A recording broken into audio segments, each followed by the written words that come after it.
Use knife on Sparky. Hey now. You may need him later. All right.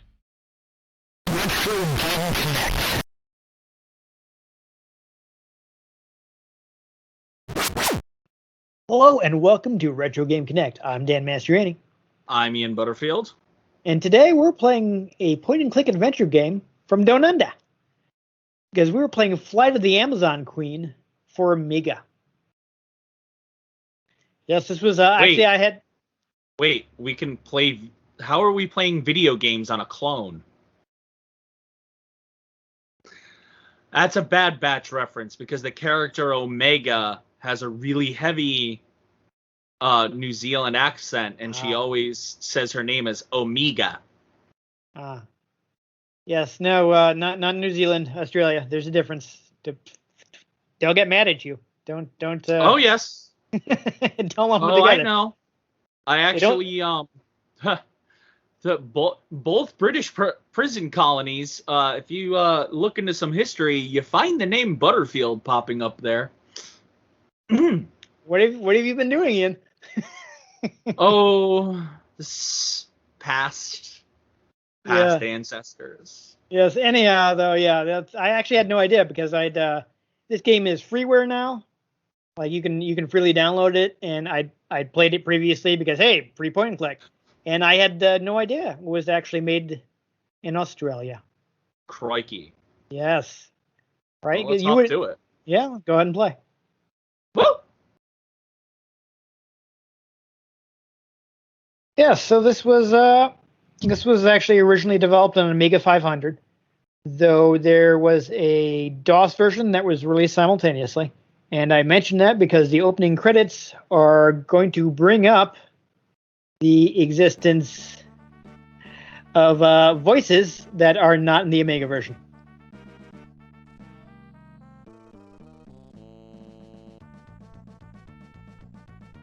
So I guess they were actually recorded in the UK. So this Steve, these two guys are. I hate to ask. Made You're most of the recording, game. Right? I am recording, yes, Ian. Okay. Yeah, so this project is interesting because it was like kind of a two-man job. So you see all these people that kind of helped eventually, but most of the development was done by just Passfield and as I don't know how would say this, Damiatis or yeah. So the DOS version came out on CD-ROM and is fully voiced, but unfortunately not the Amiga version. Also, because by that point the PC had passed out the Amiga for graphics, they actually had to draw the art twice.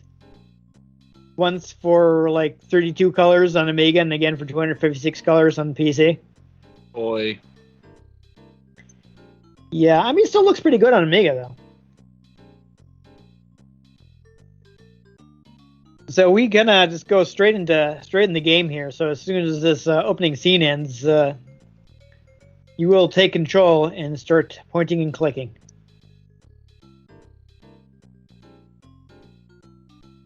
You notice this guy, this jerk other pilot has a certain look. Apparently, the villains in the game were originally going to be Nazis. Yeah, I was kind of getting that. Yeah, but the publisher they were like, hey. Actually, let's be Dutch. Yeah, the publisher also, was like, is that a vase or a bong? A vase or there. what? Is that a vase or a bong? Oof. Ooh. We are in a musician's room. Yeah, okay, so there we go. So you can now control things. I mean, so you can see down at the bottom you got these various icons. One thing I will tell you is, so you got like default action on left click, and you can you do alternate actions by right clicking. So for instance, normally if you click on the chest, you would walk to it. If you right click, you would instead look at it.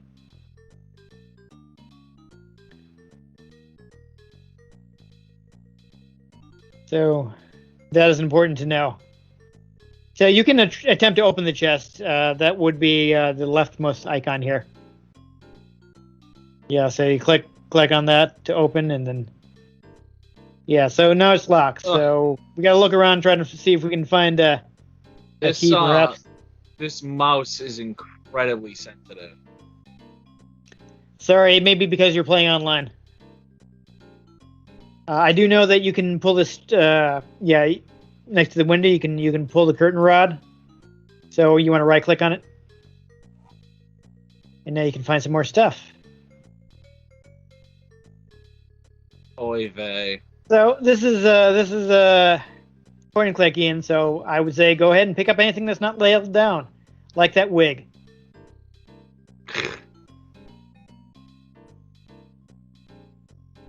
So we're gonna, I think, set up a clever disguise here. And we just gotta figure out where the key is. I wonder what happens if you break the mirror. I mean, you can try it. It'll see if it'll let you. Oh, looks like you didn't quite get it. Do you have to right? I think you might have to right click on the bat.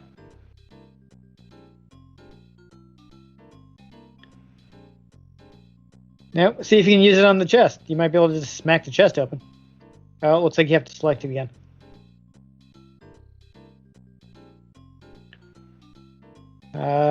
Nope. Okay. I guess it was. You heard Professor Oak's voice. This isn't the time for that. Yeah. You can't ride your bike in here. Might be able to open the window. Oh. Commander Rocket. No, he can't hear you.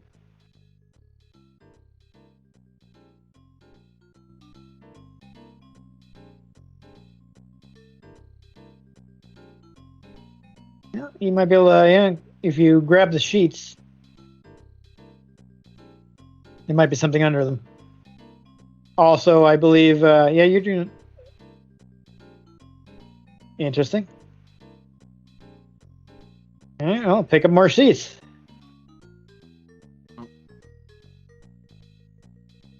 There we go. No, is it not letting you? No, I hit the wrong thing. Oh yeah. Ah, the laundry chute. An escape. Could be. Oh wait. Yeah, maybe some other things you can do. Yeah, I believe you can climb out the window. The question is, we have to. There's some other stuff we can find in here though, so I don't want to leave just yet.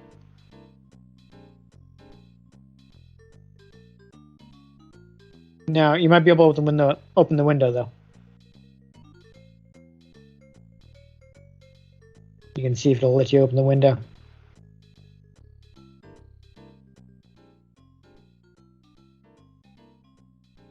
Nope. Is it interesting? What about the vase? Can you do anything with the vase? You might be able to break the vase, perhaps, or take the vase. No, Nope. It's not something you can use. The posters tell you anything.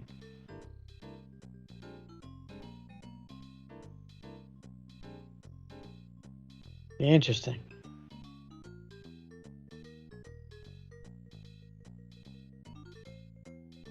I could do that, but it's a waste of time. Yeah. Uh-huh. All right. I feel like there is more stuff here.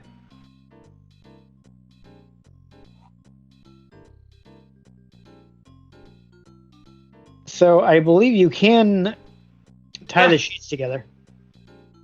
So use the sheet on the other sheet.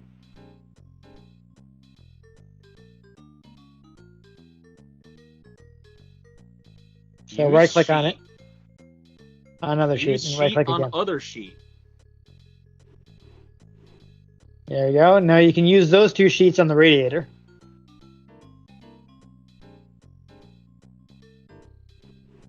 And now you can climb down the laundry chute.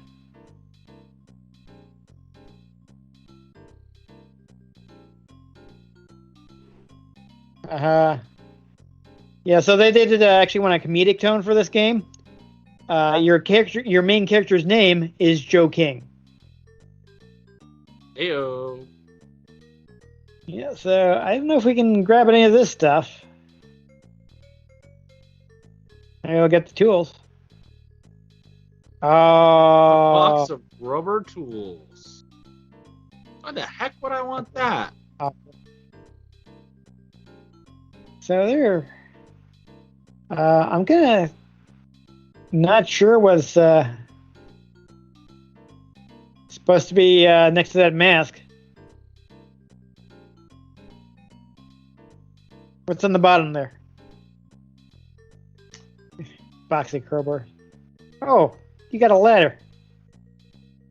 It's got wheels. All right, so there should be a move command, I believe. Cool. So now see if you can use the ladder. It doesn't seem to work, huh? Oh, but what's that box that was revealed from behind it?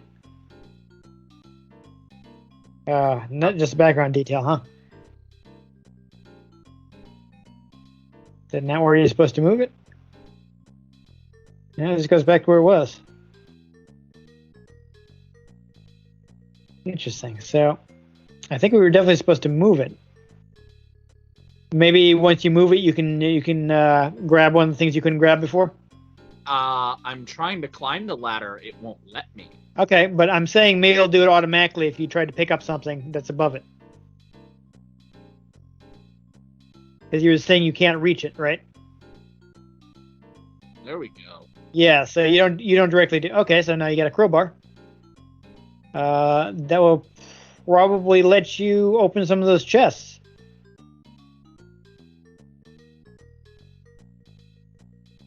I mean, I don't know if you can go out any of these doors yet, but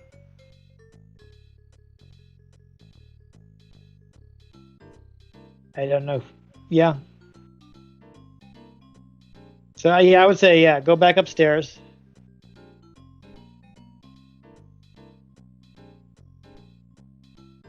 And use that crowbar to open those chests.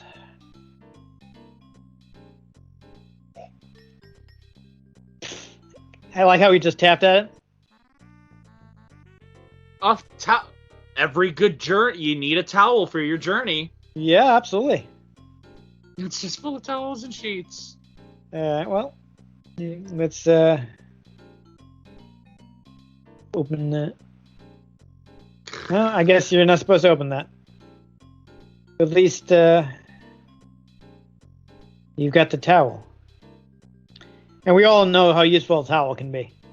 Don't forget your towel. Yeah, there are a couple of doors up here, so up toward the top here. I can go up those stairs. Yeah.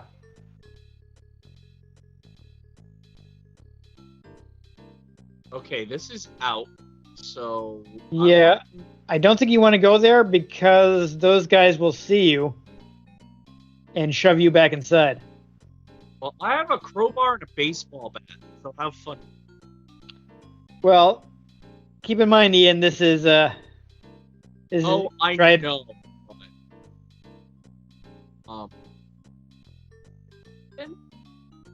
Open the door. It's locked. Locked. Uh-oh. Is this crowbar time? No. Maybe I need to fail going out that way first. Maybe. What happens if... Is there a space under the door? Or is that just... Yeah, I was wondering if you could put the towel under the door. And then, like, knock a key out or something, you know? Oh, there's a key.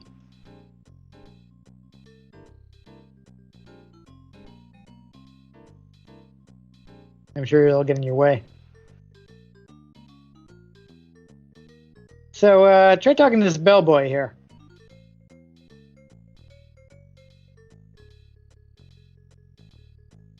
So, this bellboy is actually based on a VP at EA who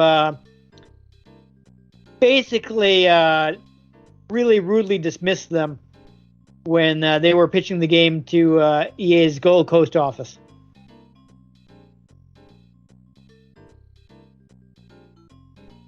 So basically, you know, there was EA had a branch office in Australia, And while they're developing the game, they were looking to they're looking to sell the game to a publisher,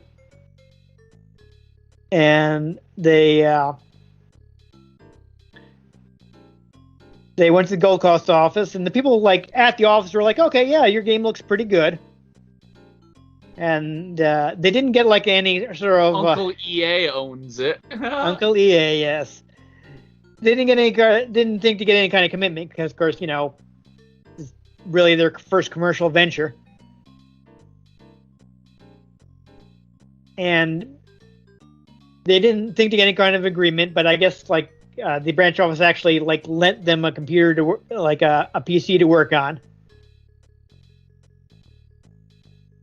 And so, they were working on the game for a while, and they thought it was coming around pretty good. So apparently there was like somebody from the main office coming by to check on things.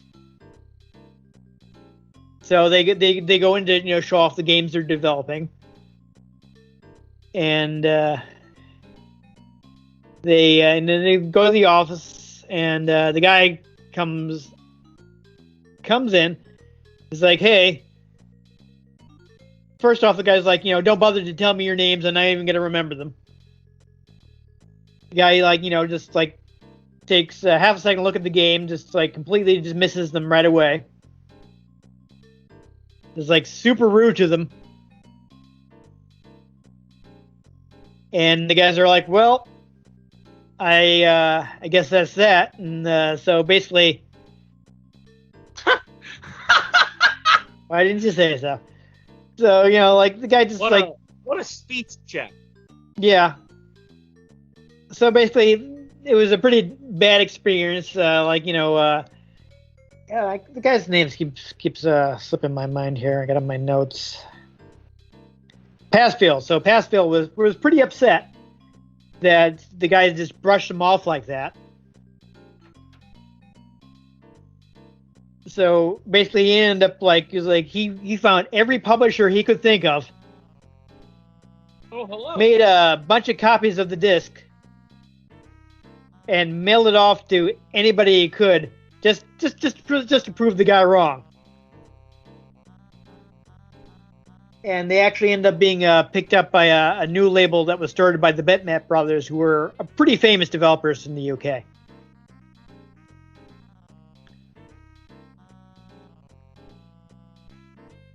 But there's still a bit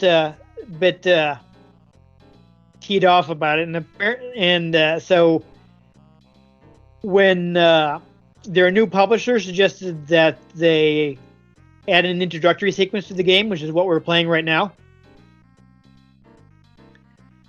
they added that. I like how she's showering with her clothes on. They added that bellboy as a way to get me a towel. Hey, and you already got the towel. Cuffs. Good work. Yeah, well, maybe you should loot the room first before you hand her the towel. I think you can grab her dress. The on top of the chest. Oh. You see, there's a red dress. I see it. Okay. Just... All right. No, maybe not. Man, the dress rack.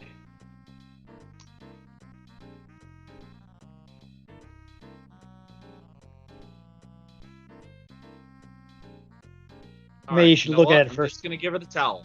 Okay.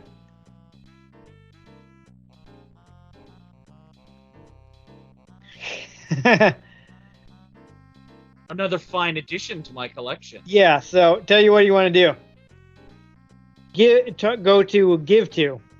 Oh, never mind. It'll let you do it.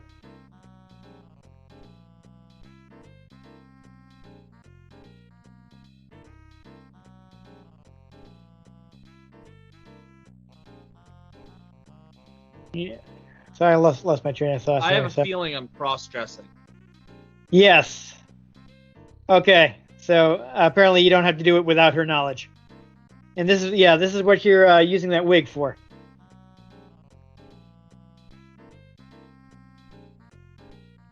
Rock and roll. Yeah, there you go. I mean, it worked for Final Fantasy, so.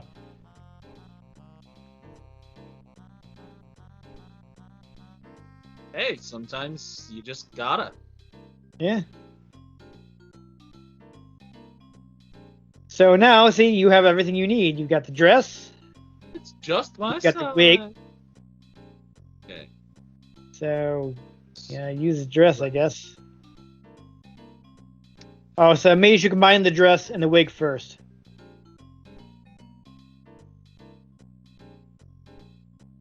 What? Oh. Use? Oh, he's still kind of going on there. Use dress? I think you might have Okay, so accidentally this is double-checked. what irritates me about this game. It can't decide whether I should be using left click or right click. They didn't. Because now, so I left click this, Yeah. but now I need to right click that. Oh, wait, no, now it's still looking. I wonder if there's a lag issue. So use. Yeah. Oh, yeah, that's interesting. I didn't know you could do that. Use dress. Okay, here's your problem. You got to use the wig first. That's what was happening. I just did, and it's not. It just said it clashed with what I'm wearing at the moment. So are we missing something? Oh, Comedy breasts. there we go. That's what you need. I could swear it didn't let us. Comedy breasts TM. Yes, I like that.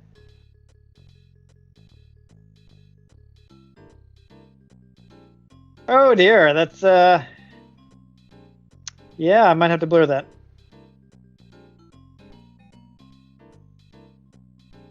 Okay, so let me change into the dress. There we go. I like the screen handy. Haha. Changing on a ladder. Yeah, why not? Okay, He's very so talented. Find all of them. Now I'm good to go. Yes. There we go. Adventure game puzzles.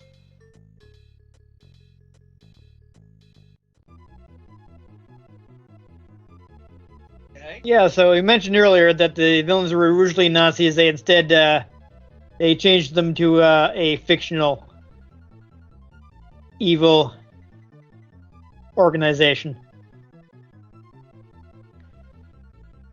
So I guess no, they're big fans of Raiders of the Lost Ark, and they kind of wanted to differentiate themselves because they're very inspired by LucasArts games, but they wanted to differentiate themselves a little. So what they decided to do was,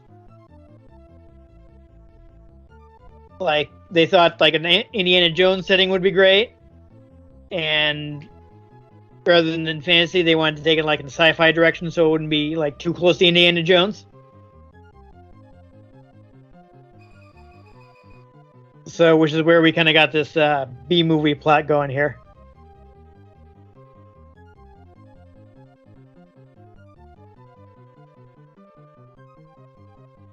But there you go. This is the fictional organization they replaced the Nazis with. But obviously, some of the visual design is still there.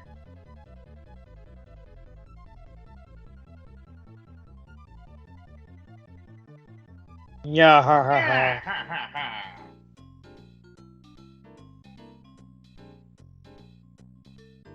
There you go. Yeah, just gonna let you rub by. There you go. Could probably do something funny, but by talking to them. But yeah. Can I hit them with a baseball bat? Or a crowbar? No, that's not an adventure game thing. Come on now. Alright. Let's see.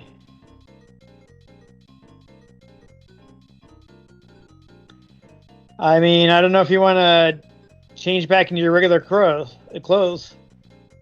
Oh, you do actually get to throw it. Nope.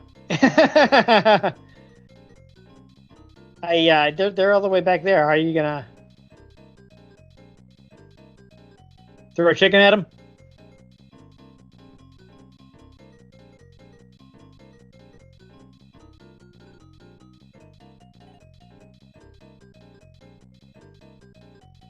See if you can get the chicken to flap into their faces. Nope. Looks like you can actually talk to them.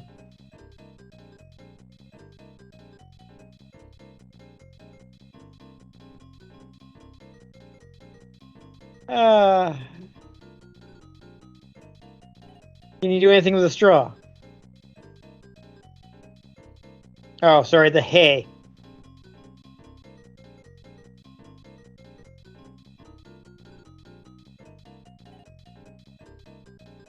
Oop. Guess you just slightly missed it. There he goes.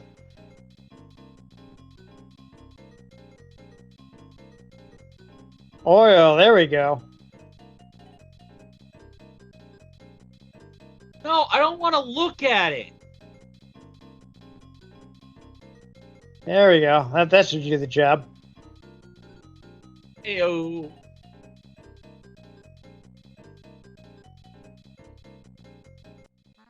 Aha.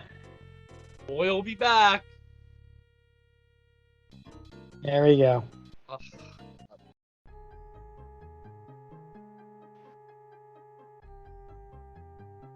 How long have we been playing? Yeah, we'll get to the end of the opening sequence, I think, and then we'll stop there.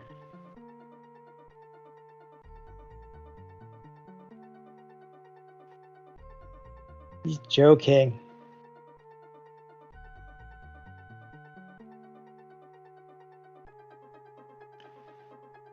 So you got a bunch of fun insults.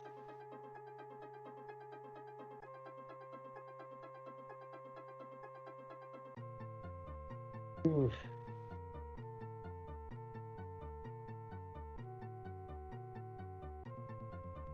Let's see, what do we got here?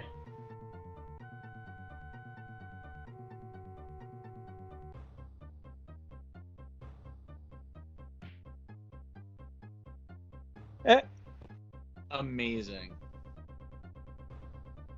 There we go. Didn't put his hip into it though, you know? Come on. That punch was all arm.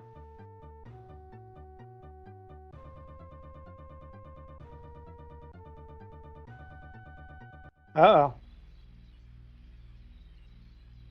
Time to get this road on the show. Yep. Play a tab. Yeah, so this is going to show us how we end up in the Amazon. I'm appreciating all of the very canned sound effects. Yeah.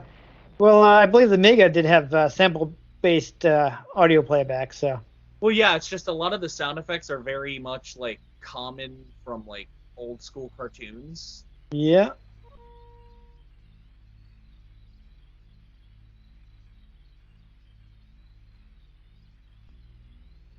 Well, there you go. So this is actually where the game would originally have started, if were not for that that segment they added in.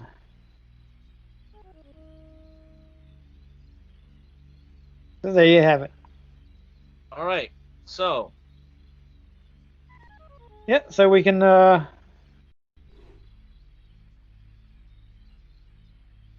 mean, are you gonna keep puzzle solving in, or are we? I just want to see what's in the duffel bag. Okay. I guess you'd want to look at the duffel bag. Now that you've opened it, it'll probably tell you what's in there. A knife and a lighter. There you go. Use knife on Sparky. Hey, now. You may need him later. All right. We'll end it there. Okay, there we go. Not quite LucasArts quality, but it's decent. I think it may have been a little more touchy because you were playing online. Like if you had local control, at the very least, you wouldn't have had to line it up so carefully. Well, yeah, but also generally left click was always walk. Yeah. Well, until you clicked something and then it was that action, but also right click was do an action. But sometimes if you clicked on an action, you still had to right click to do the action, or else you would just walk. Like I think the way they're going with is like a standard action on left click and an alternate action on right click. Well, yes, but then you'd select, okay, do action, and now it wanted the alternate action. It can probably took a little getting used to. Again, I have beaten this game. It's just been a while. I played it through it several years ago. The DOS version, which had voices, which I think had a lot. I mean, this still looked decent, but without the voices, I think definitely added a lot to the experience. I mean, it's not a LucasArts game, but it's decent. It doesn't have as I recall, it doesn't have any deaths or dead ends or anything like that. I mean, considering that it's like a first time project from two guys with like porting support from a third guy, and like some late on QA from the publisher. Like I guess they spent like the last 4 months of development in the UK, getting support from the publisher. So it's decent enough. I mean, considering that, hey, it's free. Yeah. So, for what you're paying for it, it's not bad. I mean, I think it did okay back in the day. It actually basically kept the lights on at the studio from royalty payments. It didn't do too well in the U.S. I guess the U.S. branch of the publisher ended up being bought out by Warner Brothers, who basically sent it out to die with like no advertising and only printed like 4,000 copies. Bother. Yeah. So that didn't do so hot. But in other territories, it did well enough that they made money on it. And it kept them busy while they're trying to sell a new game. And eventually, they became Chrome Studios. And one of the games that they sold was Ty the Tasmanian Tiger. I remember Ty the Tasmanian Tiger. Yeah, so these guys went on to make the Ty the Tasmanian Tiger series. Neat. Though, of course, obviously, they were more of an actual studio by that point because two guys were not making a 3D platformer on PlayStation 2. That wasn't happening. Indeed. But still, totally decent game. I hate to just fourth wall again, but I'm getting more lightning warnings real close. It's getting a little dark here too, so we're going to wrap it up just by saying, hey, again, free game. If you thought it looked at all interesting, hey, just try it yourself. It's free. You can go to scumvm.org, download the CD-ROM version, which has voice dialogue, which, as I mentioned, I think adds a lot to the game. ScumVM is very easy to play games in, so you can add that in and get that running on all kinds of platforms. Pretty much any kind of computer you're running, your phone, at least a couple hacked video game systems, lots of places, lots of options for it. It's probably on that Steam Deck thing now too. Yeah, why not? You can apparently install whatever you want on that, so you could do it there. ScumVM runs in Linux. It's no problem. So yeah, anything that really where you've had mouse controls is a decent place to play this. So try it out for yourself. Anyhow, if you enjoyed us escaping the hotel, make sure you give this episode a like. Want to catch future episodes in which maybe bellboys are more polite to us, make sure you subscribe to our channel. I've been Dan Mastriani. You can catch me on Twitter at NewTechCola. I'm Ian Butterfield. You can find me on Twitter at IanG Butterfield. You can find the show at Retro Games CNCT, Facebook.com/Retro Game Connect, and RetroGameConnect.tumblr.com. You can also find me doing live streams over at Twitch.com/Geek_Lord_42. Let us know what you thought of the games we played. Let us know if there are any games you'd like us to play. If we can get our hands on them, we might just play them. Or, we might just throw a crowbar at them. But more importantly, make sure you join us next time on Retro Game Connect.